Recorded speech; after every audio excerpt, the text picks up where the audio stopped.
વચનામૃત પાન 292, પત્રાંક 259, મુંબઈ શ્રાવણ સુદ 11 શ્રાવણ સુદ એકમ બુધ 1947. 11 લખેલી છે પણ અહીં કઈ ભૂલ છે. બુદ્ધ 1947. આ પત્ર પણ સૌભાગભાઈ ઉપર જ છે. એમાં કૃપાલે લખે છે, પરમ પૂજ્યજી. પરમ પૂજ્યજી એટલો બધો વિનય બતાવે છે, આપણને આશ્ચર્ય ઉપજે છે કે એટલો બધો કૃપાલે ને સૌભાગભાઈ પ્રત્યે એટલો પ્રેમ કેમ છે.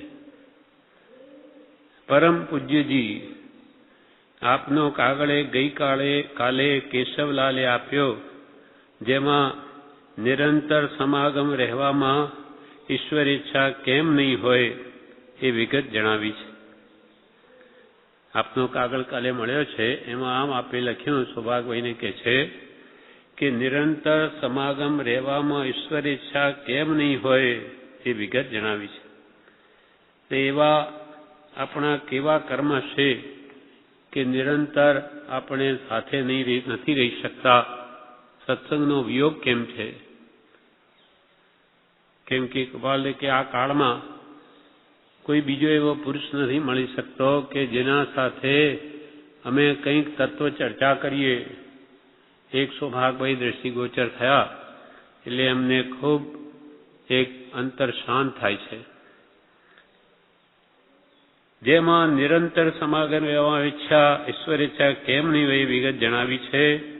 સર્વશક્તિમાન હરિની ઈચ્છા સદૈવ સુખરૂપ જ હોય છે, અને જેને કાંઈ પણ ભક્તિના અંશો પ્રાપ્ત થયા છે એવા પુરુષે તો જરૂર એમ જ નિશ્ચય કરવો કે હરિની ઈચ્છા સદૈવ સુખરૂપ જ હોય છે. સર્વશક્તિમાન હરિ. હરિ એટલે ભગવાન, વિતરાગ પરમાત્મા. એ સર્વશક્તિમાન છે, જેને અનંત જ્ઞાન, અનંત દર્શન, અનંત સુખ અને અનંત વીર્ય શક્તિઓ પ્રગટ થઈ છે. એવા ભગવાન તીર્થંકરો કે કેવળ જ્ઞાનીઓ, એનાથી કોઈ વિશેષ શક્તિશાળી આ જગતમાં છે જ નહીં. ભગવાન મહાવીરની કેવી શક્તિ હતી? લાખ યોજનો મેરુ પર્વત તે હલાવી દીધો ચટુડી આંગળીથી.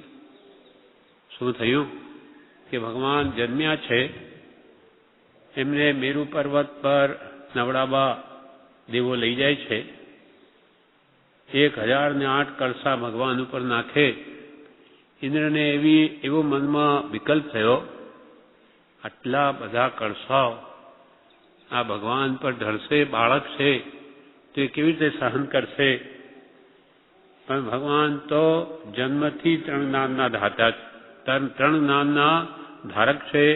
એટલે ભગવાને ઉપયોગથી જોયું કે આ કેમ ઊભો છે, શું કારણ? બાળક જન્મ્યા છે. તો કે ઇન્દ્રને એવો વિકલ્પ થયો કે આ કેમ સહન કરશે, કે તરત જ ચટુડી અંગુલીથી મેરુ પર્વત હલાવી દીધો. જે શાશ્વત છે આ કોણે કર્યું? ઇન્દ્રે પણ વિચારો પડી ગયો, આ કર્યું કોણે? પછી ઉપયોગ મૂકીને જોયું, કેમ કે દેવોને પણ અધિજ્ઞાન હોય, જોયું તો આ ભગવાને કર્યું છે. ઓહો, આવા સર્વશક્તિમાન ઈશ્વર પ્રત્યે એવી કલ્પના મને કેમ આવી? એમને શું થાય? કંઈ જ નહીં થાય.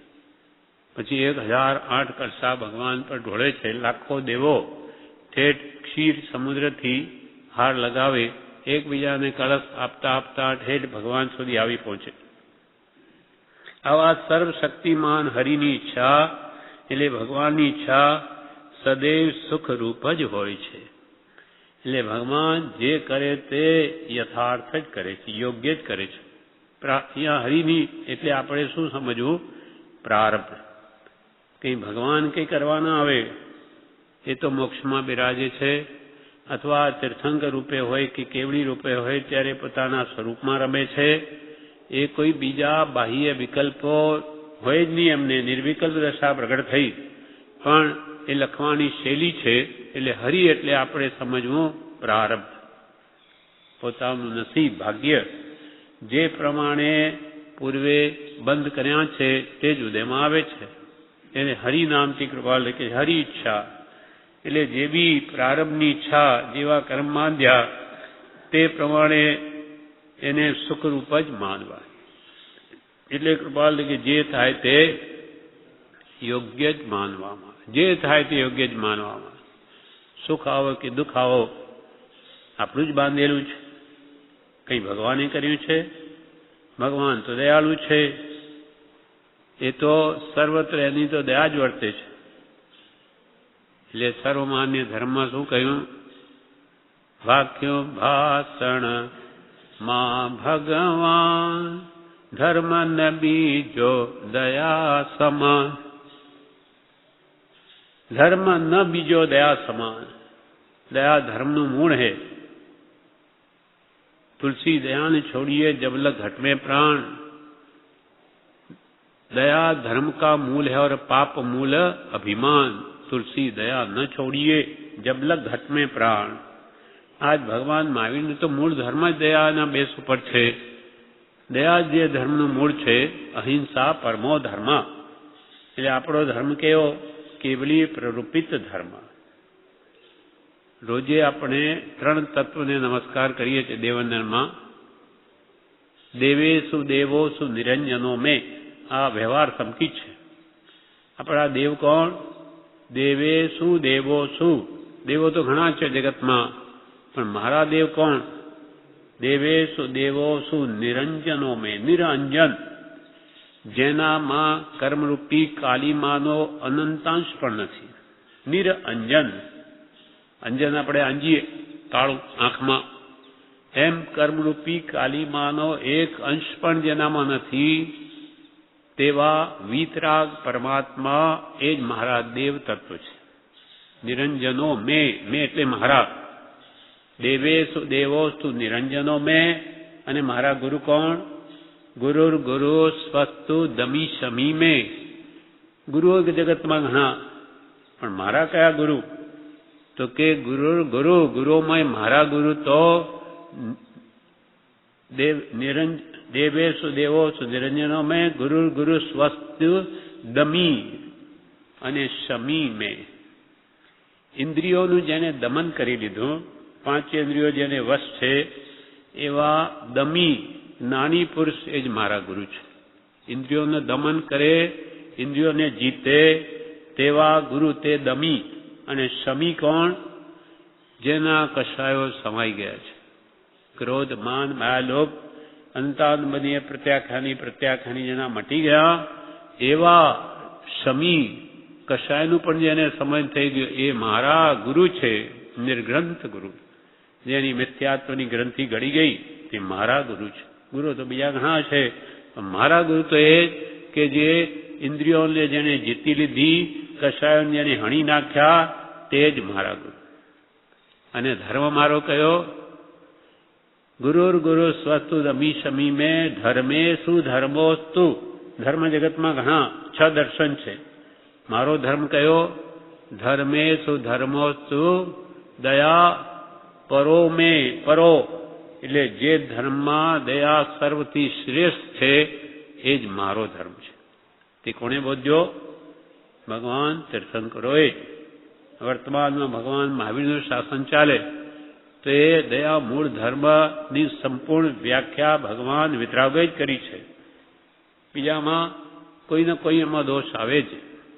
જ્યારે ભગવાને તો 9 કોટી ધર્મ કહ્યો.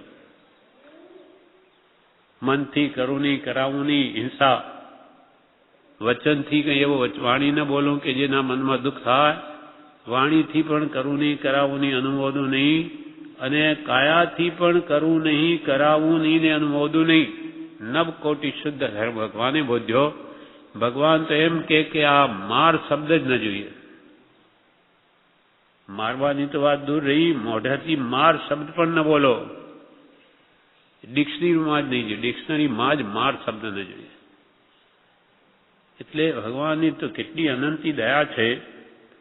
એટલે દયા દયા નિર્મળ વિરોધ, અવિરોધપણે જેને દયા ઉપદેશી છે, કોઈ પણ જીવને કિંચિત માત્ર પણ દુઃખ ન થાય.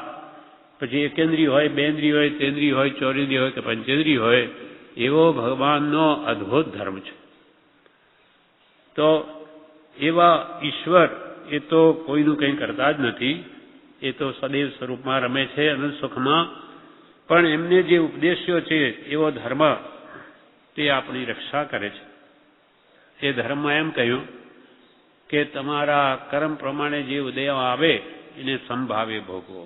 સમભાવે ભોગવો. સુખનો પણ ઉદય આવશે, દુઃખનો પણ આવશે. તેમાં હર્ષો કે જે કરવો નહીં. પ્રભુશ્રીજી કોઈ વાર મુમુક્ષો પાસે પ્રસાદ અપાવતા, એમના પાસે હોય ને બાળકોને ગોળી અપાવતા.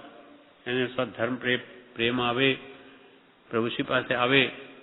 એટલે એક દિવસે પ્રભુશ્રીએ શું કર્યું, મોસંબીના છોડા મંગાવી અને એક એક ટુકડો કરીને બધાને આપ્યા. બધા હાથમાં લઈને ઉભા, જાણે આ કંઈ ખવાયા તો બહાર ફેંકવાય. પ્રભુશ્રી ખાઈ જાઓ. પ્રસાદ તો કોઈ દિવસ ગળ્યો હોય ને કોઈ દિવસ કડવો પણ હોય, કે હંમેશા કંઈ લાડવા ન હોય. એમ હંમેશા બધું સુખ જ હોય એમ ના હોય, તો દુઃખ પણ આવે. જેવા આપણે બાંધ્યા હોય સુખ દુઃખ બધા ભોગવવા જ પડે. એમાં કોઈનું કંઈ નહીં ચાલે. નથી ભગવાન કોઈને સુખ પણ આપતા, નથી દુઃખ પણ આપતા, પણ એની ભક્તિ કરવાથી સ્વાભાવિકપણે ઉત્તમ આપણા ભાવ થાય છે, તેથી શુભ કર્મનો બંધ થાય છે. બાકી ભગવાન કંઈ કરતા નથી. ભગવાન તો નિમિત્ત માત્ર છે. એટલે આત્મસિદ્ધિમાં કૃપાલદેવ કે સર્વજીવ છે સિદ્ધ સમ, પણ જે સમજે તે થાય. કેવી રીતે સમજવું? આપણા બધા આત્મા સિદ્ધ ભગવાન જેવા જ છે, તો કેવી રીતે સિદ્ધત્વ પ્રાપ્ત કરવું? તો કે સદગુરુ આજ્ઞા જીન દશા નિમિત્ત કારણમાં. સદગુરુની આજ્ઞામાં રહેવું. કેમ કે આજે ભગવાન અહીંયા કહેવા આવે નહીં. સદગુરુ આજ્ઞા અને જીન દશા, જીનેશ્વર ભગવાન તીર્થંકરોએ જે સંપૂર્ણ કેવળ જ્ઞાનમય દશા પ્રગટ કરી છે તેવું થવું છે, તે લક્ષ્ય રાખો. ગુરુની આજ્ઞા આરાધીને પ્રાપ્તિ શું કરવી છે? જીન દશાની. ભગવાન તીર્થંકરો જે દશા પામ્યા તે સંપૂર્ણ દશા છે, કેવળ જ્ઞાનમય, તેવી મારે પ્રાપ્ત કરવી છે. તો જ મુક્તિ મળે. કેવળ જ્ઞાન વિના કોઈ મોક્ષે ગયું નથી. સદગુરુ આજ્ઞા અને જીન દશા પણ બે શું છે? નિમિત્ત કારણમાં. બે નિમિત્ત છે. ભગવાન કંઈ નહીં કરી આપે. એક તો માત્ર ઉપદેશના દાતા છે. તે પ્રમાણે તમે વર્તો તો તમે ઉત્તમ ગતિને પામો, અને તે પ્રમાણે નહીં કરો તો ચાર ગતિમાં ભટકો.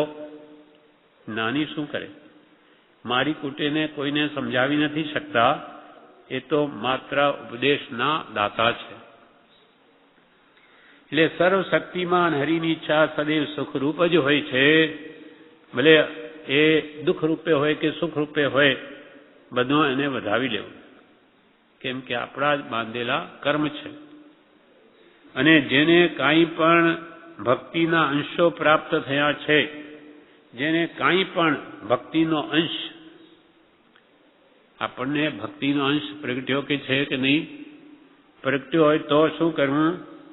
અને જેને કાંઈ પણ ભક્તિના અંશો પ્રાપ્ત થયા છે એવા પુરુષે તો જરૂર એમ જ નિશ્ચય કરવો કે હરિની ઈચ્છા સદૈવ સુખરૂપ જ હોય છે. જો આપણને ભક્તિના અંશો કૃપાલ કે પ્રગટ્યા હોય તો આપણે રોજે હે પ્રભુમાં બોલીએ છીએ કે અંશ ન એકે સ્નેહ. અંશ ન એકે સ્નેહ. સ્નેહ એટલે ભક્તિ. આપના પ્રત્યે મને ભક્તિનો હજુ એક અંશ પણ પ્રગટ્યો નથી, તો મારામાં કેવી રીતે ગુણ પ્રગટ થાય? અંશને એકે સ્નેહનો ન મળે પરમ પ્રભાવ. તેમ કૃપાલ કે જેને કાંઈ પણ ભક્તિના અંશો પ્રાપ્ત થયા છે એવા પુરુષે તો જરૂર એમ જ નિશ્ચય કરવો, આપણને ભક્તિ અંશે પ્રગટ થઈ હોય તો એવો નિર્ણય કરવો કે હરિની ઈચ્છા સદૈવ સુખરૂપ જ હોય છે. પ્રારબ્ધ જે પ્રમાણે રાખે તેમ રહીએ. રામ રાખે તેમ રહીએ. ઉદ્ધવજી રામ રાખે તેમ રહીએ. અમે તો ચિઠ્ઠીના ચાકર થઈએ. ઉદ્ધવજી રામ રાખે તેમ રહીએ. આપણે પ્રારબ્ધ જેમ રાખે તેમ રહીએ અને સંભાવે એ પ્રારબ્ધને પ્રારબ્ધ નસીબ પૂર્વે બાંધેલા કર્મોને આ ભવમાં પ્રારબ્ધ કહેવામાં આવે છે. જે કોઈ નસીબ કહે, ભાગ્ય કહે, પણ આપણું જ કરેલું પૂર્વભાવનું કાર્ય તેને આ ભવમાં નસીબ કહો, ભાગ્ય કહો, તેના ફળ ભોગવીએ છીએ. સમતા ભોગવો, સમતાએ ભોગવો તો નવા બંધાય, રડતા ભોગવો નવા બંધાય. ભોગવવા તો પડશે જ. કેમ કે કોણે માંદ્યા? પોતે જ. પોતે દેણદારી કરી હોય, માનો કે લાખ કે 5 લાખની, હવે પોતે દેણદારી તો કરી દીધી. જ્યારે લેણદાર લેવા આવે ત્યારે રડવા બેસે અથવા એને હમો થાય, કેમ આવ્યો? તો કે ભાઈ તું પૈસા મારી પાસે લઈ ગયો. લેવા ગયો ત્યાર તો હર્ષથી બધું લઈ લીધું અને દેવાનું આવે ત્યારે ગમે નહીં. પોતે કર્મ બાંધતા આનંદે વિષયાદિમાં પ્રવૃત્તિને કર્મ બાંધી લીધા. હવે એના ફળ આવે ત્યારે કે મને આ કેમ આવી ગયું? તો કે દેણદારી કેમ કરેલી? હવે દેણદારી તારે આપવી જ પડશે. એમ આપણે જે કર્મ બાંધ્યા તેના ફળ તો સુખ રૂપે કે દુઃખ રૂપે ભોગવવા જ પડશે. જો આપણે એમાં રડતા ભોગવીશું તો નવા બંધાશે જ.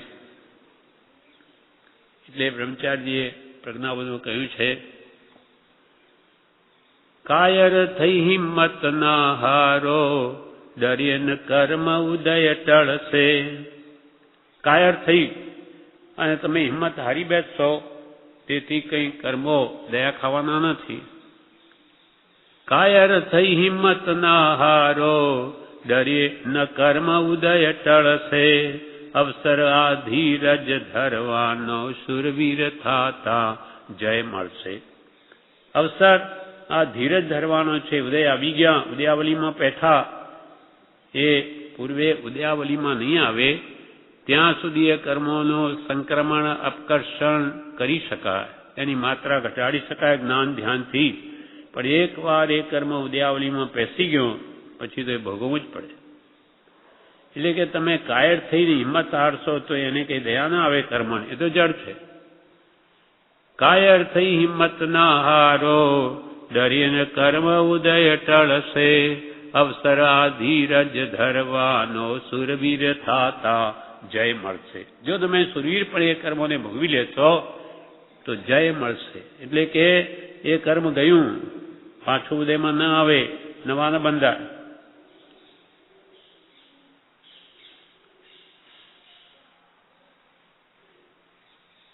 એમ અહીંયા કહ્યું કે જે કંઈ પણ હરિની ઈચ્છા હોય એટલે પ્રારબ્ધની તે સદૈવ સુખરૂપ જ હોય છે અને સુખરૂપ જ માનવી તો એ કર્મ નિર્જરે. આપણો વિયોગ રહેવામાં પણ હરિની તેવી જ ઈચ્છા છે અને તે ઈચ્છા શું હશે તે અમને કોઈ રીતે ભાસે છે, જે સમાગમે કહીશું. શું કે આપણે જે વિયોગ છે ને સૌભાગમીને લખે એમાં હરિની તેવી જ ઈચ્છા છે, એમાં કંઈ રહસ્ય રહેલું છે અને એ કૃપાલથી અમે જાણીએ છીએ. આપણો વિયોગ રહેવામાં પણ હરિની તેવી જ ઈચ્છા છે અને તે ઈચ્છા શું હશે તે અમને કોઈ રીતે ભાસે છે, જે સમાગમે કહીશું. જેમ કે કૃપાલે એક ઠેકાણે લખ્યું છે કે વિયોગમાં જીવનું વિશેષ કલ્યાણ થાય છે. પ્રભુશ્રી શું કહે, અમને કૃપાળુ દેવે વિયોગમાં રાખીને અમારું કલ્યાણ કર્યું છે. વિયોગમાં એને હંમેશા બહુ તાલાવેલી હોય સત પ્રાપ્ત કરવાની, વિશેષ પુરુષાર્થ કરે. એટલે કે છે એનું કારણ જે કંઈ એમના જ્ઞાનો હોય એ અમે જાણીએ છીએ, તે સમાગમે કહીશું. શ્રાવણ વદમાં આપને વખત મળે તેવું હોય તો 5-15 દિવસ માટે સમાગમની ગોઠવણ કરવાની ઈચ્છા કરું. પર્યુષણમાં જો તમને અવકાશ હોય, શ્રાવણ વદમાં આપને વખત મળે તેવું હોય તો 5-15 દિવસ માટે સમાગમની ગોઠવણ કરવાની ઈચ્છા કરું. જ્ઞાન ધારા સંબંધી મૂળ માર્ગ અમે તમને આ વખતના સમાગમનો થોડો પણ કહીશું અને તે માર્ગ પૂરી રીતે આ જ જન્મમાં તમને કહીશું એમ અમને હરિની પ્રેરણા હોય તેવું લાગે છે.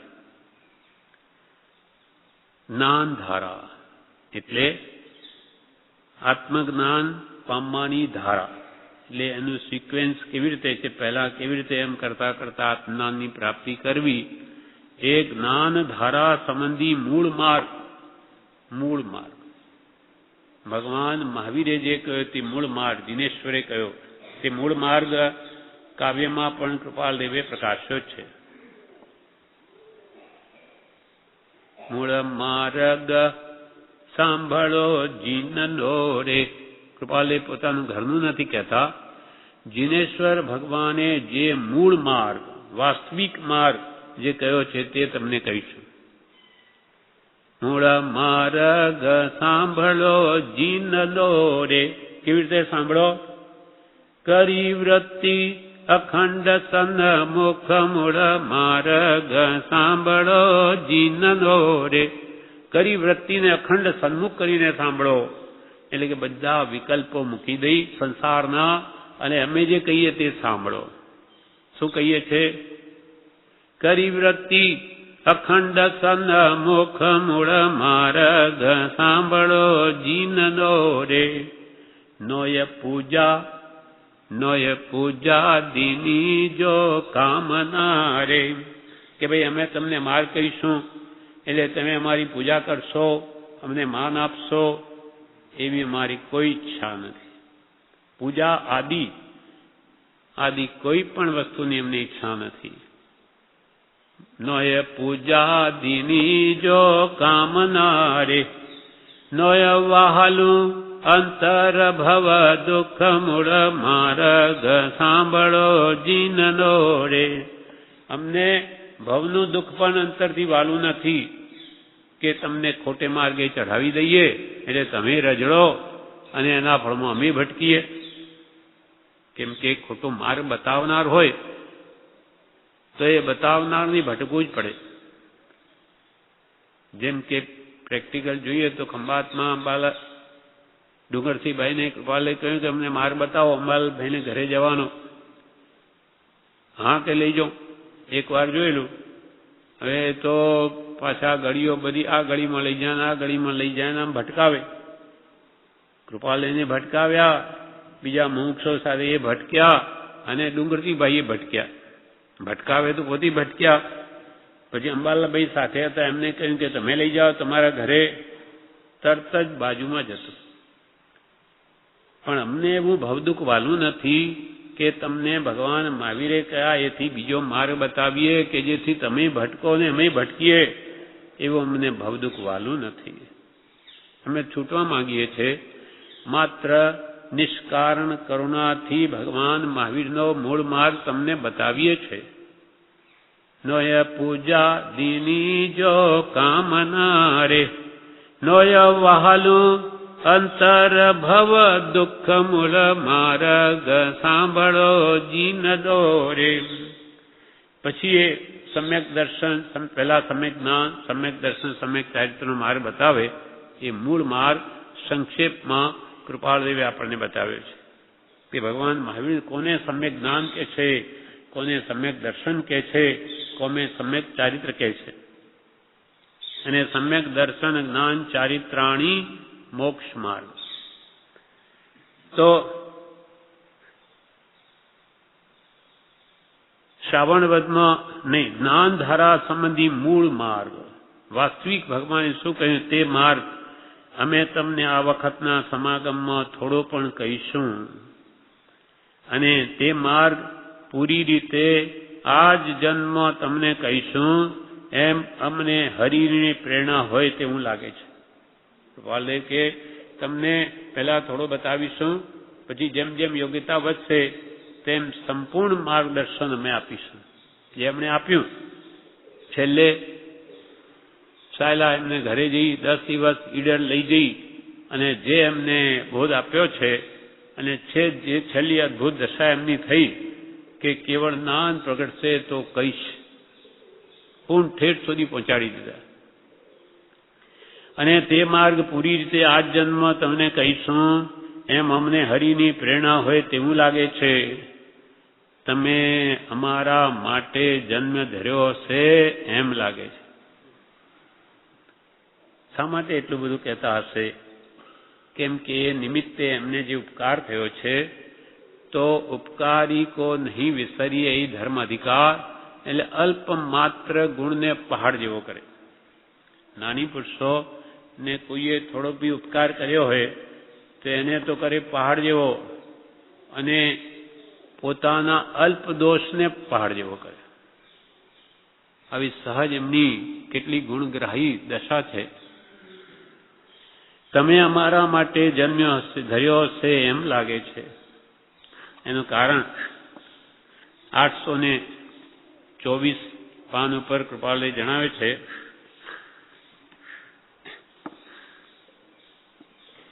તેમાં લખે છે, હે જીન વિતરાગ, તમને અત્યંત ભક્તિથી નમસ્કાર કરું છું. પહેલા તો ભગવાન તીર્થંકરોને વિતરાગો નમસ્કાર કર્યા. હે જીન વિતરાગ, જીન એટલે રાગદ્વેષ અજ્ઞાન જેને સંપૂર્ણ જીતી લીધા છે, આવા જીનેશ્વર તે વિતરાગ છે. રાગદ્વેષથી સંપૂર્ણ રહિત થયા. હે જીન વિતરાગ, તમને અત્યંત ભક્તિથી નમસ્કાર કરું છું. તમે આ પામર પ્રત્યે અનંત અનંત ઉપકાર કર્યો છે. મારા જેવા પામર ઉપર કૃપાલય શું લખે ભગવાનને? તમે આ પામર પ્રત્યે અનંત અનંત ઉપકાર કર્યો છે. પછી આચાર્ય ભગવંતોને નમસ્કાર કરે છે. હે કુંદ કુંદાદિ આચાર્યો, આ દિગંબર આચાર્ય કુંદ કુંદાચાર્ય મુખ્ય ગણાય. જેમ આપણે શ્વેતાંબરમાં ગૌતમ સ્વામી, પછી સુધર્મા સ્વામી, પછી જંબુ સ્વામી વગેરે થયા, એમ હે કુંદ કુંદાદિ આચાર્યો, આદિમાં બધા આવી ગયા. આચાર્યો, તમારા વચનો પણ સ્વરૂપ અનુસંધાનને વિશે આ પામણને પરમ ઉપકારભૂત થયા છે. તે માટે હું તમને અતિશય ભક્તિથી નમસ્કાર કરું છું. હે આચાર્ય ભગવંતો, તમારા વચનો પણ સ્વરૂપનું જોડાણ કરવામાં આ પામરને કૃપાલય પોતાને કેવા ગણે? પામર. ખરેખર તો પામર આપણે છીએ, પણ એ પણ પોતાને કેટલા લઘુ જોઈએ છે. આ પામરને હું પામર શું કરી શકું? આપણે માટે બોલવા કહ્યું જ્યારે કૃપાલય કે આ પામરને પરમ ઉપકારભૂત થયા છે, તે માટે હું તમને અતિશય ભક્તિથી નમસ્કાર કરું છું. હવે સૌભાગભાઈને નમસ્કાર કરે. હે શ્રી સૌભાગ, તારા સત્સમાગમના અનુગ્રહથી આત્મા દશાનું સ્મરણ થયું, તે અર્થે તને નમસ્કાર હો. હે શ્રી સૌભાગ, તારા સત સમાગમ, એમનો સમાગમ કેવો? સત. સત એટલે આત્મા, આત્મા વિશેની જેમાં વાત હોય એવા સત્સમાગમના અનુગ્રહથી આત્મદશાનું અમને સ્મરણ થઈ આવ્યું, તે અર્થે તને નમસ્કાર હો. સૌથી પહેલા જ્યારે સૌભાગભાઈએ એને એમ થયું, એમના પિતાશ્રી એ બીજ જ્ઞાન કંઈથી મેળવેલું, અને એમ ગુરુએ એમ કીધેલું કે કોઈ યોગ્યજીવ હોય તેને આ બતાવજે, એમ સૌભાગભાઈના પિતાશ્રીને કોઈ ગુરુએ કીધેલું. તો પછી એ સૌભાગભાઈ પાસે આવ્યું તો સૌભાગભાઈ પિતાને કહ્યું કે આ શ્રીમદ રાજચંદ્ર યોગ્ય પુરુષ લાગે છે, તો એમને હું આ બીજ જ્ઞાન બતાવું?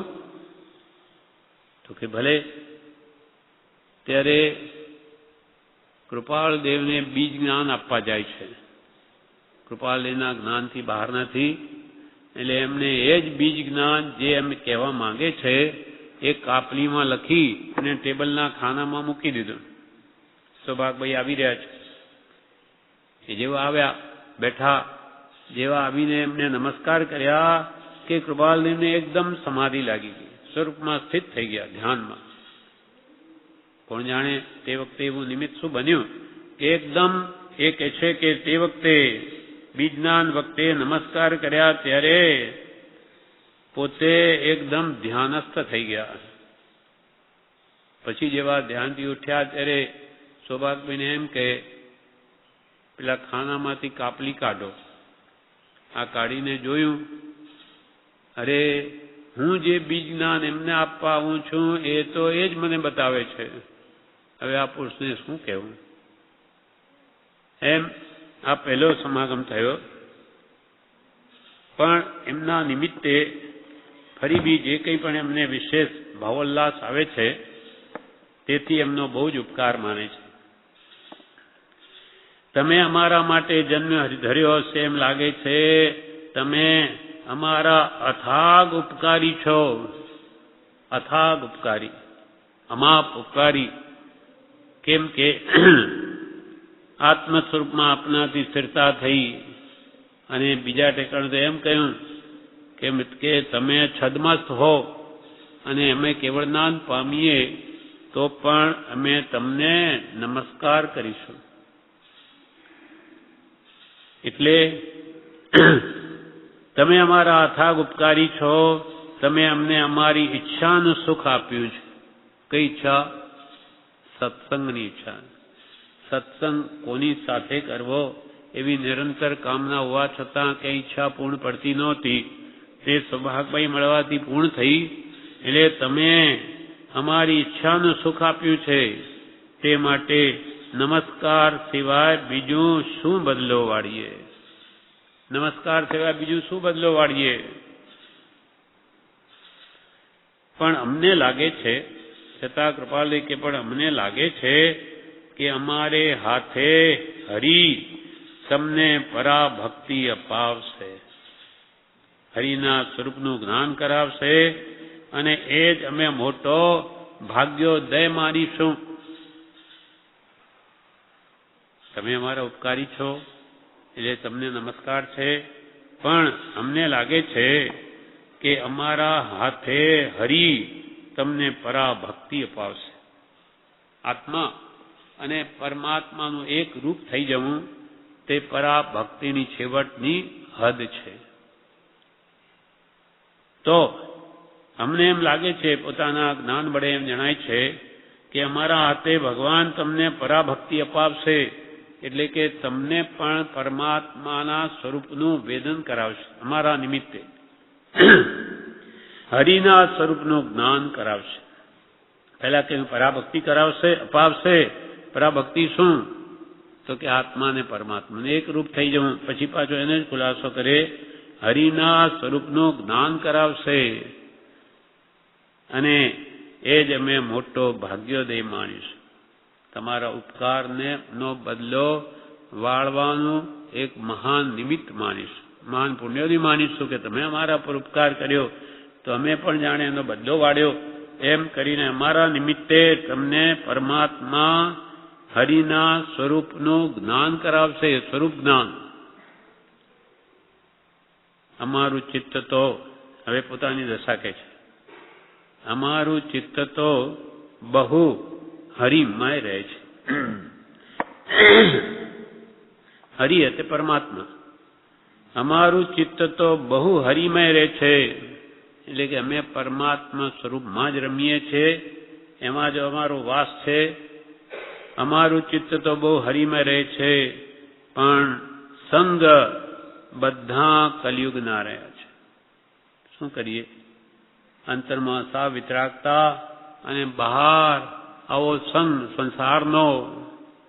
કૃપાલ એમને કોટી કોટી વિચાર આવ્યા કરે છે કે આ શું ઉદય છે, ક્યાં અંતરંગ દશા અને ક્યાં બાહ્ય નિમિત્તો. જેને સંસારમાં ગમે છે એને તો આનંદ થાય, પણ જેને કિંચિત અંશ માત્ર પણ જે પદાર્થમાં રુચિ અહીં નથી ત્યાં રહેવું પડે એ તો એનું મન જાણે છે. અમારું ચિત્ત તો બહુ હરિમય રહે છે, પણ સંગ બધા કલયુગના રહ્યા છે. માયાના પ્રસંગમાં રાત દિવસ રહેવું થાય છે. મોહ માયા. બધું જાળ છે આખું. રાગ દ્વેષના પ્રબળ નિમિત્તો છે, એમાં રહી અને અલિપ્ત રહેવું, ઘીમાં આંગળી બોરવી અને કોરી કાઢવી કેમ બને? એટલે કવિએ કહ્યું છે, કાજલ કી કોટડી મેં કેસહુ સયાનો જાય, કાજલ કી એક લીક લાગી હે પે લાગી હે. આખી કોટડી કાજળની હોય, આંખમાં આંજે ને કાજળ, એ આખું એક રૂમમાં ભરેલું હોય. અમે ગમે એટલો હોશિયાર માણસ એમાં પગ મૂકે તો કાજલનો ડાઘ લાગે ને લાગે જ. હવે એવા કુટુંબરૂપી કાજલની કોટડીમાં રહેવું અને કિંચિત માત્ર મોહ થવા નહીં દેવો, એ કેટલી દુર્લભ વસ્તુ છે. આપણી તો કલ્પનામાં નહીં આવે, કેમ કે આપણે તો એવા નિમિત્તમાં રંગાઈ જઈએ એટલે આપણને કેમ થાય કે ભાઈ મોહના નિમિત્તોમાં રહીને મોહ ન થવા દેવો. આપણે તો કોઈને અનુભવનો વિષય નથી, પણ નાની અલિપ્ત રહી શકે છે. કેવી રીતે? તો કે ભગવાન તીર્થંકરો ઘરમાં રહીને સાવ અલિપ્ત છે. જેમ કે ભગવાન મહાવીરને રાજ્ય કરતા હતા. પ્રિયદર્શના નામની પુત્રી હતી ભગવાનને, છતાં આપણને શું લાગે એ તો ઘર ચલાવે, રાજ કરે, પણ ત્યારે પણ એ તો ભગવાન જ છે. કેમ? તો કે 1000 વર્ષના આત્મજ્ઞાની સંયમી મુનિ, દીક્ષા લઈને 1000 વર્ષ થઈ ગયા છે આત્મજ્ઞાની મુનિને, તો એનો વૈરાગ કેવો ઉત્કૃષ્ટ હોય. કૃપાલય કે છે, એથી પણ વિશેષ બળવાન વૈરાગ્ય ભગવાન તીર્થંકરો જ્યારે ઘરમાં રહે છે ત્યારે હોય છે. હવે કોણ જાણી શકે આ બધું? અંતરંગ દશા સાવ અલિપ્ત છે, ઉદાસીન. ઉદ એટલે અધર, આસીન એટલે બેસવું, એટલે ક્યાંય લેપાતા જ નથી. અંતરમાં તો આ ક્યારે ઉદય પૂરો થાય અને છૂટીને ભાગીએ અહીંયાથી, પણ નીકળી ન શકતા. એટલે કે છે, ઉદય ભોગવે સમકીતી કરે ન નૂતન બંધ. શા માટે? મહિમા જ્ઞાન વૈરાગી. જ્ઞાન અને વૈરાગ એટલા ઉત્કૃષ્ટ પ્રમાણમાં છે કે એમને ઘરમાં રહ્યા છતાં પણ લેપાતા નથી. આપણે નહીં ઓળખી શકીએ. એમ અમારું ચિત્ત તો બહુ હરિમય જ રહે છે, પણ સંગ બધા કલિયુગના રહ્યા છે. માયાના પ્રસંગમાં રાત દિવસ રહેવું રહે છે, એટલે પૂર્ણ હરિમય ચિત્ત રહી શકવું દુર્લભ હોય છે.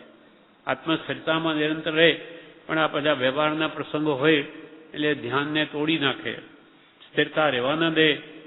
કામ હોય ત્યાં તો કરવું પડે, ઉપયોગ પણ આપવો પડે. જેમ કે કૃપાલય એકવાર દુકાનમાં બેઠા છે, ગાંધીજી પોતે લખે છે કે લાખોના સોદાની વાત કરીને તરત જે વ્યક્તિ ઊંડી તત્વજ્ઞાનની વિચારણામાં લાગી જાય, એ જાત વેપારીની નહીં, એ જાત વૈરાગીની છે. લાખોની વાત કરી, હીરાનો વેપાર છે હીરામાં, એટલે તરત જ પાછા ઊંડાણ ધ્યાનમાં જતા રહે. આ કેવો પુરુષ? એટલે ગાંધીજી આ જજમેન્ટ લીધો કે આ જાત વેપારીની નથી, તત્વજ્ઞાનીની છે.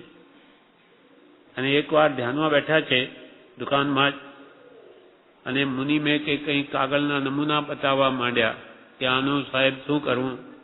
જે ધ્યાનમાંથી બહાર આવવું પડ્યું છે, કૃપાલય કહે એના કરતાં આ ડોકું ઉડાવી દીધું હોત તો દુઃખ નહીં થાત, પણ અમને આ ધ્યાન ભ્રષ્ટ થઈ ગયા, ભંગ થયું.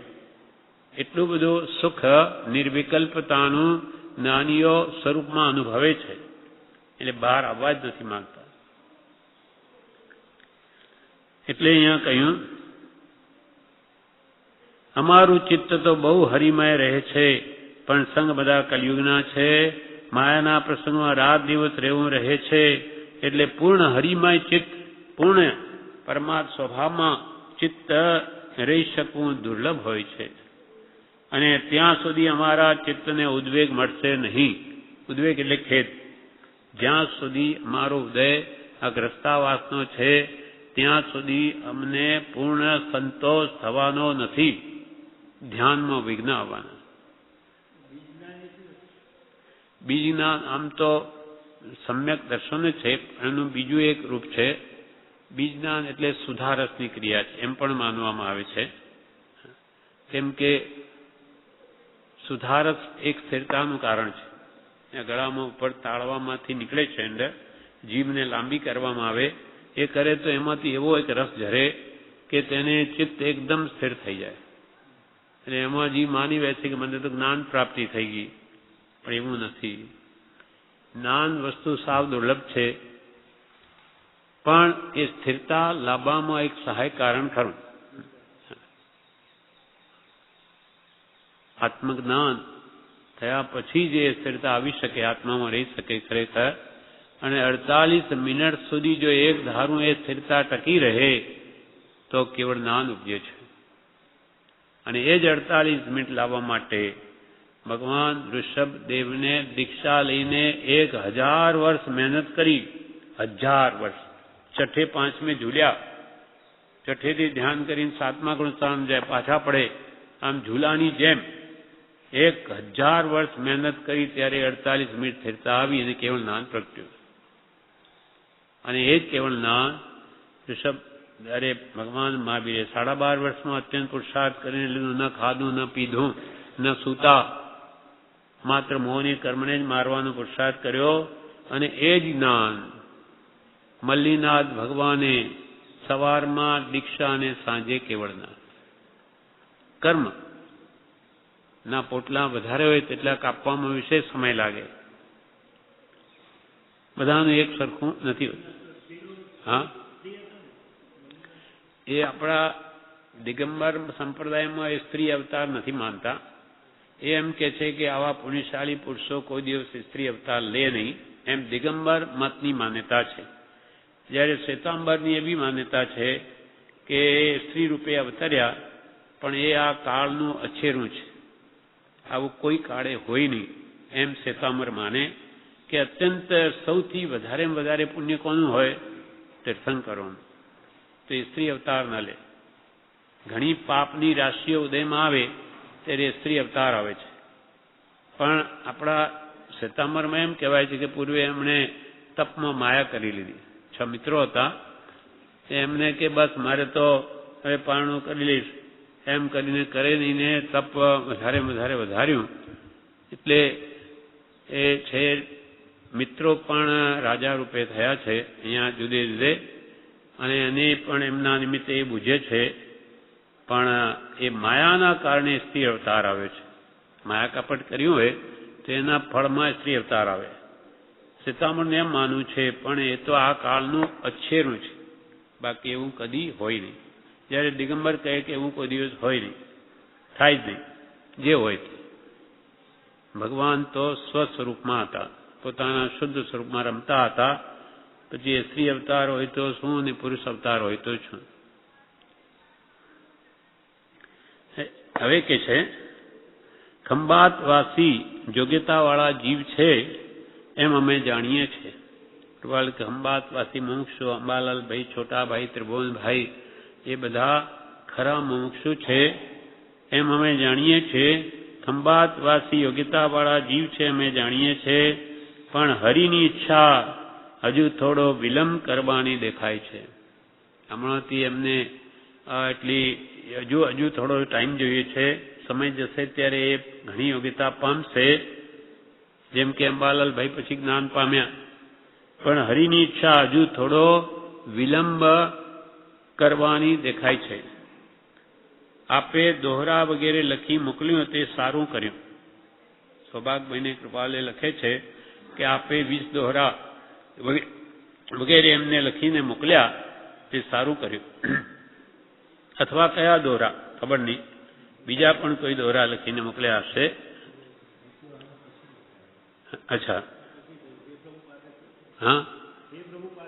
હા, તો પછી હે પ્રભુના પહેલા છે આ પત્ર, કે પહેલાનું છે? હા, બરોબર. એટલે કોઈ બીજા દોહરા પણ એમને સુંદર વૈરાગ્ય, ત્યાગ વૈરાગના દોહરા હોય એ લખીને મોકલ્યા હશે. દોહા, હિન્દીમાં દોહા કહેવાય, ગુજરાતીમાં દોહરા. તો આપે દોહરા વગેરે વગેરે બી કંઈ લખ્યો છે એવો બોધ જે અમને ઠીક લાગ્યો એ આપે દોહરા વગેરે લખી મોકલ્યું તે સારું કર્યું. અમે તો હાલ કોઈની સંભાળ લઈ શકતા નથી. કેમ નથી લઈ શકતા? તો કે અમારી વૃત્તિ સ્વરૂપાકાર છે. એટલી બધી અંતર્મુક્તા રહે છે કે બહાર આવવાનું અમને ગમતું જ નથી. કહ્યું ને, અમારું ચિત્ત તો બહુ હરિમય જ રહે છે. એટલે અમે કેવી રીતે આ લખવાનું કરીએ? બહાર આવીએ અંતરમાંથી તો એમાં આ સ્થિરતા કરીને કંઈ લખીએ, પણ આપે જે લખ્યું તો બહુ સારું કર્યું. અમે તો હાલ કોઈની સંભાળ લઈ શકતા નથી. અશક્તિ બહુ આવી ગઈ છે. કેવી અશક્તિ? આમ લાગે છે કે શરીરની અશક્તિ નહીં, પણ પરમાર્થ સંબંધી સંભાળ લેવામાં હમણાં અશક્ત છે. એટલી બધી ઉપાધિના કારણે તમે જે કર્યું સારું કર્યું, અમને એવો સમય મળતો નથી કે અમે એમની સંભાળ લઈ શકીએ. અશક્તિ બહુ આવી ગઈ છે. કારણ કે છે આગળ, કારણ કે ચિત્ત બાહ્ય વિષયમાં હાલ જતું નથી. શાની અશક્તિ? આ ચિત્ત બહાર નીકળતું જ નથી, આત્મામાંથી બહાર આવવા જ ઈચ્છતું નથી. અમે એમને શું લખીએ? કેવી રીતે લખીએ? કારણ પોતે અશક્તિ એટલે શરીરની નથી, તેનું આ કારણ. એ જ વાક્યમાં સેમિકોલન કરીને આગળ લખ્યું, અશક્તિ બહુ આવી ગઈ છે કારણ કે ચિત્ત બાહ્ય વિષયમાં હાલ જતું નથી. બહારના વિષયોમાં ચિત્ત જતું જ નથી. આપણું હંમેશા બહારના વિષયોમાં જ રહે છે, તે અંદરમાં જતું નથી. જ્યારે એમને બહાર આવતું નથી. આટલો રાત દાડોનો અંતર છે. આસમાન પાતાળ જેટલું અંતર છે. કેવી એમની દશા છે! જ્ઞાનમય નિરંતર સ્વરૂપમાં જ રમણતા. કારણ કે ચિત્ત બાહ્ય વિષયમાં હાલ જતું નથી. લીખી ઈશ્વરાર્પણ. ઈશ્વરને અમે તો અર્પણ છીએ. ઈશ્વર જેમ રાખે તેમ રહીએ છીએ. આ પ્રમાણે આ પત્ર પૂરો થયો. વિશેષ નવો પત્ર વચનામૃત પાન 293, પત્રાંક 260, મુંબઈ, શ્રાવણ સુદ નામ ગુરુ 1947. આ પત્ર પણ સૌભાગભાઈ ઉપર છે. સૌભાગભાઈને કૃપાલે લખે છે, નથુરામજીના પુસ્તક વિશે તથા તેના વિશે આપે લખ્યું તે જાણ્યું. હાલ કંઈ એવું જાણવા ઉપર ચિત્ત નથી. તેના એકાદ બે પુસ્તકો છપાયેલા છે, તે મેં વાંચેલા છે. નથુરામજીના પુસ્તક વિશે, કોઈ નથુરામજી થયા છે કોઈ, તથા તેના વિશે આપે જે લખ્યું તે જાણ્યું. હાલ તો એવું કંઈ જાણવા ઉપર જ અમારું ચિત્ત નથી. છતાં એકાદ બે પુસ્તક એમના છપાયેલા છે, તે મેં વાંચેલા છે. ચમત્કાર બતાવી યોગને સિદ્ધ કરવો એ યોગીનું લક્ષણ નથી. કદાચ એ પુસ્તકના સંબંધમાં જ હોય કે એમણે કંઈ ચમત્કાર વિશે લખ્યું હોય અથવા કર્યા હોય, તો ચમત્કાર બતાવી યોગને સિદ્ધ કરવો એ યોગીનું લક્ષણ નથી. સર્વોત્તમ યોગી તો તે છે કે સર્વ પ્રકારની સ્પૃહાથી રહિતપણે સત્યમાં કેવલ અનન્ય નિષ્ઠાએ જે સર્વ પ્રકારે સત જ આચરે છે. જગત જેને વિસ્મૃત થયું છે, અમે એ જ ઈચ્છીએ છીએ. ચમત્કાર બતાવીને અમે યોગી છીએ એવું જો લોકોને સિદ્ધ કરીને બતાવવા કોઈ પ્રયત્ન કરતા હોય તો સાચા યોગી નથી.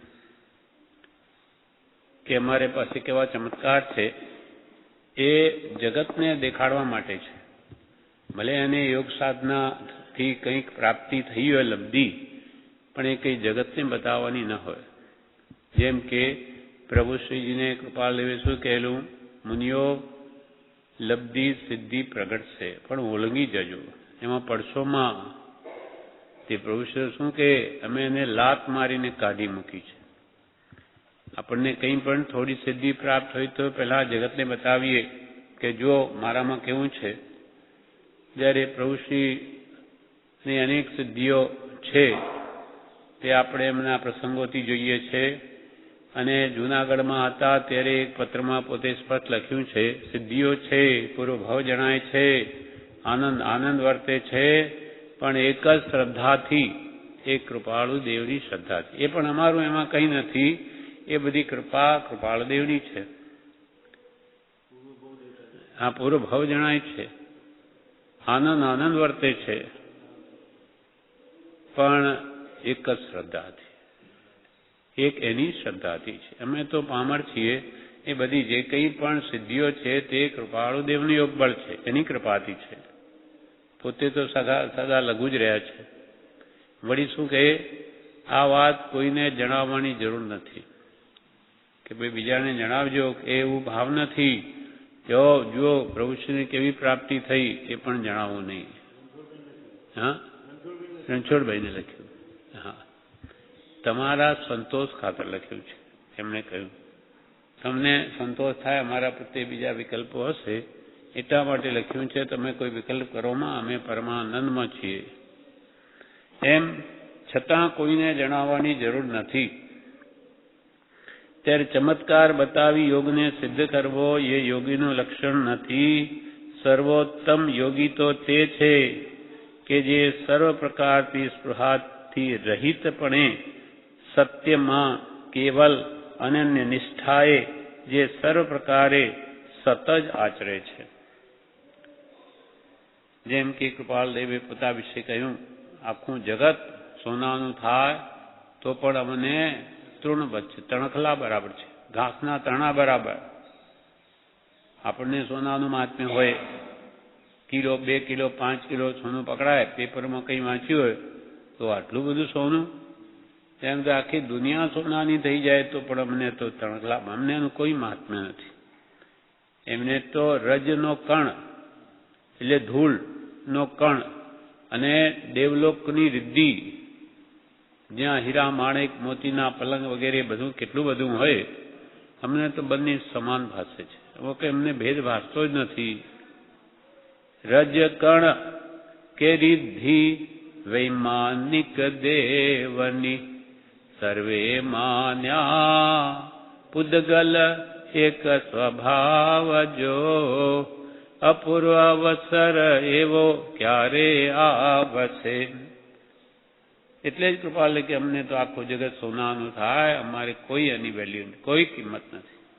એમને તો આત્માની વેલ્યુ લાગી છે. એટલે આત્મસિદ્ધિમાં શું લખ્યું, આત્માથી સૌ હીન, જગતના સર્વ પદાર્થો ચૈતન્ય આગળ તૃણ માત્ર છે, તુચ્છ છે, બધા દુઃખરૂપ છે. આ પૂતગલની માયા જ બધી દુઃખ કરે છે. આત્મા તો અનંત સુખનું ધામ છે, સ્વયં જ્યોતિ સુખધામ છે, શુદ્ધ છે, બુદ્ધ છે, સ્વયં જ્યોતિ સ્વરૂપ છે અને સુખનું જ ઘર છે. બીજું કહીએ કેટલો કર વિચાર તો તું પણ તે આત્માના અનંત સુખને પામે. એટલે કૃપાળુદેવ એ પણ સર્વોત્તમ યોગી. એમને સૌભાગભાઈ એકવાર કહ્યું કે લબ્ધી સિદ્ધિઓ પ્રગટાવો તો કે મારું કામ થઈ જાય, પછી આપણે સત્સંગ ભક્તિ જ કરવી છે. કૃપાલને ખબર જ નથી કે અમારામાં આ સિદ્ધિઓ છે કે શું લબ્ધિઓ છે. સૌભાગભાઈએ કહ્યું ત્યારે ઉપયોગ મૂકીને જોયું તો બધું છે. ત્યારે એમને ખબર પડી એમ મહાત્માઓ મારામાં શું પ્રગટ થયું એ તરફ લક્ષ્ય જ નથી. આત્માના અનંત સુખ આગળ ભૌતિક પદાર્થની એમને કોઈ કિંમત નથી. તેવી જ રીતે એક બીજું દ્રષ્ટાંત છે શાસ્ત્રોમાં વિષ્ણુકુમાર મુનિનું. ત્યાં કહ્યું સર્વોત્તમ યોગી તો તે છે કે સર્વ પ્રકારની સ્પૃહા એટલે ઈચ્છાથી રહિતપણે સત્યમાં, આત્મા સત, જગત મિથ્યા. આ જે કંઈ પણ આખું દેખાય છે જગત તે મિથ્યા છે, જૂઠું છે, બધી પૂતગલની પર્યાય છે. સત આત્મા સત, આત્મા એ સત્ય સ્વરૂપ છે. અમે સત્યનું ધ્યાન કરીએ છીએ. આત્મા કે સત એટલે આત્માનું ધ્યાન કરીએ છીએ. જ્યારે આપણે બધા કોનું ધ્યાન કરીએ છીએ? ધ્યાન એટલે ચિંતન. એકાગ્રતા લાવીને કોનું ચિંતન કરીએ છીએ? પૂતગલનું. મારે આ જોઈએ, તે જોઈએ, આખો દાડો સવારથી સાંજ સુધી આપણી એ જ પ્રવૃત્તિ છે. એટલે આપણી ક્રિયા ને જ્ઞાનીની ક્રિયામાં આસમાન પાતાળનું અંતર છે. જેને જ્ઞાની સાવ તુચ્છ ગણે અને સંસારી જીવ આખી જિંદગી એના માટે જ મથે અને અંતે બધું ન્યાય મૂકીને ચાલ્યો જાય. એટલે અહીંયા કે છે સર્વોત્તમ યોગી તો તે છે કે સર્વ પ્રકારની સ્પૃહાથી રહિતપણે સત્યમાં કેવલ અનન્ય નિષ્ઠાએ અનન્ય નિષ્ઠા શ્રદ્ધા એક આત્મા સિવાય બીજા કોઈમાં એમને શ્રદ્ધા નથી. બધી પૂતગલની પર્યાય છે, વાસ્તવિક દ્રવ્ય છે જ નહીં. અનન્ય નિષ્ઠાએ જે સર્વ પ્રકારે સતને જ આચરે છે. જગત જેને વિસ્મૃત થયું છે, જગત આખું જેને ભૂલાઈ ગયું છે, અમે એ જ ઈચ્છીએ છીએ તેમણે એ જ પ્રાપ્ત કર્યું છે. કેમ કે એમને માત્ર મોક્ષ અભિલાષ છે, બીજું કંઈ જ નથી. અને એ પણ હે નાથ તારા અભેદ સ્વરૂપમાં જ મારો નિવાસ છે, તો હે નાથ તું તુષ્ટમાન થઈને પણ બીજું શું આપવાનો હતો? અમે તો તારા સ્વરૂપમાં જ બેઠા છીએ, તું રાજી થઈને પણ મને શું આપીશ બીજું? એટલે મોક્ષની ઈચ્છા પણ નિવૃત્ત થઈ છે. એમાં લખે છે અમારે મોક્ષ નથી જોયું તો અમારે મોક્ષમાં જ છીએ. મુક્ત ભાવમાં મોક્ષ છે, મુક્ત ભાવ એને પ્રગટ થઈ ગયો છે. એટલે અમે તો આ દેહમાં છીએ નહીં, સ્વરૂપમાં છીએ. અને મોક્ષ કયો? નિજ શુદ્ધતા, આત્માની શુદ્ધિ એ જ મોક્ષ, એ એમને પ્રાપ્ત થઈ છે. એવી રીતે વિષ્ણુકુમાર મુનિ મહાપદ્મા રથ રાજા નામના રાજા છે. મહાપદ્મા રથ એમને જ્વાલા દેવી નામની પત્ની છે, રાણી છે. તેનાથી પહેલો પુત્ર વિષ્ણુકુમાર ઉત્પન્ન થાય છે. પછી બીજો પુત્ર જન્મે, એનું મહાપદ્મ નામ રાખવામાં આવે છે. કાલે કરીને વિષ્ણુકુમાર પુત્ર તો દીક્ષા લઈ લે છે અને મહાપદ્મા જે નાનો પુત્ર છે એને પદ્મરથ રાજા યુવરાજ પદવી આપે છે. પછી કાલે કરીને એને પણ રાજ્ય સોંપે છે, પોતે દીક્ષા લઈ લે છે. આ બધી વાત છે મુનિ સુવ્રત 20મા ભગવાન મુનિ સુવ્રતના સમયની. તે વખતે એમનું આયુષ્ય કેટલું છે? 30,000 વર્ષનું. અને 20 ધનુષની કાયા છે, શરીર એટલું મોટું. ભગવાન ઋષભદેવ ભગવાનના 500 ધનુષની કાયા, 2 હાથ એટલું એક ધનુષ, 1000 એટલે 2000 ફૂટ જેવું કે શું, એટલું મોટું શરીર ઋષભદેવ ભગવાન. એમનું 20 ધનુષ, 40 હાથ જેવું. તે મહાપદમાં જ્યાં રાજા છે હવે, એ પછી એ 14 સપનાથી સૂચિત થયેલ છે, એ ચક્રવર્તી બને છે પછી. અને એક બીજા રાજ્યમાં નામ તો છે શ્રી ધર્મ નામનો રાજા, પણ છે પૂરો નાસ્તિક. એનો નમુચી મંત્રી છે બીજા રાજ્યમાં. ત્યાં એકવાર સુવ્રતાચાર્ય જે 20મા તીર્થંકર મુનીશ્વર ભગવાનના સમયના સાધુ આચાર્ય ત્યાં પધારે છે. ત્યાં નમુચી પોતાના રાજા નાસ્તિક શ્રી ધર્મ ને રંજન કરવા માટે એમ બીડું ઝડપે છે કે એને તો હું હરિયા વેદાવી દઉં. શું છે એ મુનિ? કેમ કે રાજા નાસ્તિક છે, મુનિ મંત્રી પણ નાસ્તિક છે, નમુચી એનું નામ છે. એટલે એ એમની સામે વાદ વિવાદ કરે છે. વાદ વિવાદમાં સુવ્રતાચાર્ય તો શું, એના શિષ્યે જ એ મંત્રીને હરાવી દીધો. હવે શું કરે? સભા મધ્ય હારી ગયો એટલે એટલો બધો ક્રોધ આવ્યો કે એને હવે શું કરું? તે રાત્રે જ્યાં મુનિઓ ઉતરેલા છે ત્યાં ચોમાસું રહેલા, એટલે રાત્રે અપાશ્રમમાં જઈને મારવા ગયો તલવાર લઈને. જેવી તલવાર ઉપાડી કે શાસન દેવીએ સ્તંભિત કરી દીધો. એટલે સવાર થઈ જોયું કે આ મંત્રી જેને ગઈકાલે હરાવેલો સભામાં, એ જ્યાં મારવા આવ્યો છે મુનિને, એટલે પછી શું થયું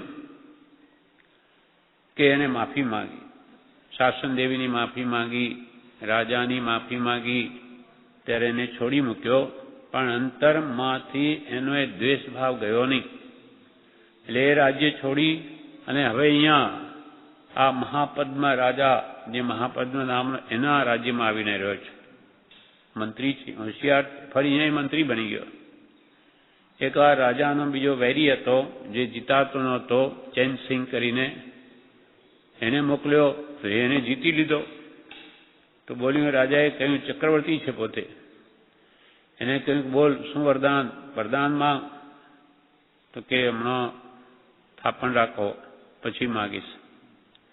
હવે એ રાજ્યમાં પેલા સુવ્રતાચાર્યના શિષ્યો, જેણે એને હરાવેલો, એ જ ત્યાં આવ્યા છે, ચોમાસું રહ્યા છે.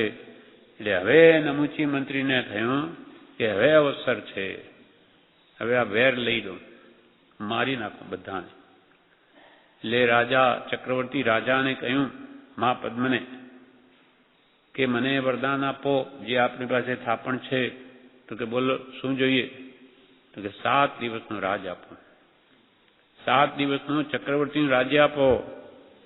પણ રાજા બંધાયેલા એટલે આપી દીધું. હવે મુનિઓને એને શું કર્યું, બહુ મોટો યજ્ઞ આચર્યો.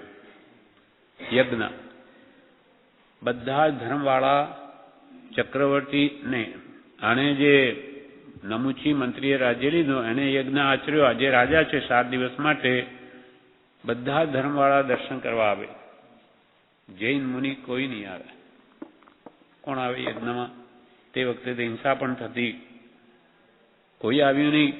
એટલે એને અવસર જોઈને, તમે કે યજ્ઞમાં કેમ ના આવ્યા? તો કે અમે એમને માનતા નથી. તો કે તમે બધા મારા રાજ્યમાંથી ચાલ્યા જાઓ. હવે 6 ખંડનું રાજ્ય જેના હાથમાં છે, એ મુનિઓ જાય ક્યાં? ચોમાસામાં તો વિહાર પણ નહીં કરે, અને 6 ખંડનું રાજ્ય એટલે બધું જ એનું છે. લાખો માઇલ સુધી મુનિઓ કેવી રીતે જઈ શકે? એટલે મુનિઓ વિચાર કર્યો કે આ મંત્રી દુષ્ટ છે, આપણને મારવાનો એનો લક્ષ્ય છે. હવે કોઈ લબ્ધિધારી છે જે એને જીતી શકે? ત્યારે એક મુનિ બોલ્યા કે વિષ્ણુકુમાર છે, જે આ મહાપદ્મ ચક્રવર્તીના જ મોટા ભાઈ છે, કે જેણે રિક્ષા લીધેલી છે અને 5-6 હજાર વર્ષથી જે મુનિ બનેલા છે, અનેક લબ્ધિઓ જેને પ્રાપ્ત છે. એ આ જે આવેલો પરિશ્ર નિવારી શકે, બીજું કોઈ સમર્થ લાગતું નથી. પણ હું ત્યાં જઈ શકું, એ મુનિએ કહ્યું, પણ પાછા આવવાની મારી પાસે લબ્ધિ નથી. ત્યારે ગુરુએ સુવ્રતાચાર્યે કહ્યું કે તમે જાઓ, એ આપોઆપ લઈ આવશે. ત્યાં જે જુએ છે, જંગલમાં ધ્યાન કરે છે, એની બધી વિગત જણાવી કે ત્યાં આવી રીતે એમને મારવાનો આ પ્લાન મુનિઓને મારવાનો કર્યો છે. જો આપ પધારો તો આ સંકટ દૂર થાય. એટલે એમને પણ જોયું. પહેલાં તો એમને ખબર નથી કે એમને આ લબ્ધિઓ પ્રગટેલી છે. તો કે આ છે, શાસન પર સંકટ આવેલું નિવારવું જરૂરી છે. એટલે એમને લબ્ધિ પ્રાપ્ત છે કે નહીં એ જોવા માટે આ એક આંગળી લાંબી કરી.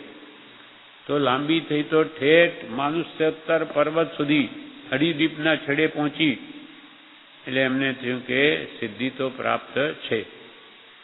હવે ત્યાં આવે છે અને રાજાને કહે છે કે એ રાજન, બ્રાહ્મણનું રૂપ લઈને આવે, કે તમારો તો ફરજ છે કે આ મુનિઓની રક્ષા કરવી અને એમને સ્થાન આપવું, ને તમે એમ કેમ કહો છો? તો કે બોલો. બ્રાહ્મણને કે બોલ, કેટલું સ્થાન જોઈએ? તો કે કેટલું આપશો? ના, આને તો નહીં આપું, તમને આપું કે સ્થાન, કેટલું જોઈએ રહેવા? તો કે કેટલું આપશો? તો કે 3 ડગલા આપીશ. હવે 3 ડગલા કેટલી જમીન હોય? એટલે વિષ્ણુકુમારે પછી એટલું મોટું શરીર કર્યું કે એક પગ મૂક્યો તે સીધો ત્યાં માનસર પર્વત. એટલે બધું જ એનું રાજ્ય આખું લઈ લીધું. આ બાજુ બીજો પગ મૂક્યો, બધું લઈ લીધું. બોલ હવે ત્રીજો પગ ક્યાં મૂકું? ત્રીજું ડગલું જમીન લાવ. પછી એમ કહેવાય છે, જુદા મત છે, એના માથા ઉપર જ મૂક્યો, તે મરી ગયો, મરી નરકે ગયો, અને કોઈ કહે છે કે એને માફી માગી, પણ ગમે તે હોય, આમ સંકટ નિવાર્યું. અહીંયા કહેવાનો આશય, આટલી લબ્ધિ સિદ્ધિ જેને પ્રગટ છે, પ્રાપ્ત છે, છતાં કોઈને એ પોતાની ખબર નથી, અને આવા શાસન ઉપર આવેલા સંકટને નિવારવામાં જ એનો ઉપયોગી કરે, અન્યથા નહીં. આ રીતે મુનિઓને બધા બચાવી લીધા. આ પ્રમાણે અહીંયા કૃપાલુ કહે છે, ચમત્કાર બતાવી યોગને સિદ્ધ કરવો એ યોગીનું લક્ષણ નથી. સર્વોત્તમ યોગી તો તે છે કે જે સર્વ પ્રકારની સ્પૃહાથી રહિતપણે સત્યમાં કેવલ અનન્ય નિષ્ઠાએ જે સર્વ પ્રકારે સત જ આચરે છે. સત એટલે આત્મામાં જ જે લીન છે, તન્મય છે.